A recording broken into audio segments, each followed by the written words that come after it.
మనకి ఎల్లప్పుడూ ఐశ్వర్యం లభిస్తూనే ఉండాలంటే, దరిద్రం అనేది లేకుండానే ఉండాలంటే, ఎప్పుడూ డబ్బులు బాగా వస్తూనే ఉండాలంటే మన ఇంట్లో కొన్ని వస్తువులు ఉండాలని పరిహార శాస్త్రంలో చెప్పడం జరిగింది.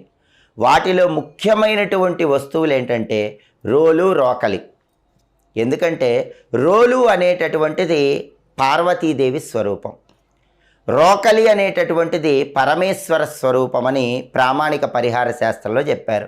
ఏ ఇంట్లో అయితే రోలు, రోకలి ఉంటాయో ఆ ఇంట్లో శివపార్వతుల అనుగ్రహం వల్ల ఎప్పుడు ఐశ్వర్యం ఉంటుంది. అయితే రోలు, రోకలి ఇంట్లో ఉన్న వాళ్ళు విడివిడిగా ఉంచవద్దు. రోలు, రోకలి ఎప్పుడు కలిసే ఉండాలి, శివపార్వతులు ఎప్పుడు కలిసే ఉండాలి.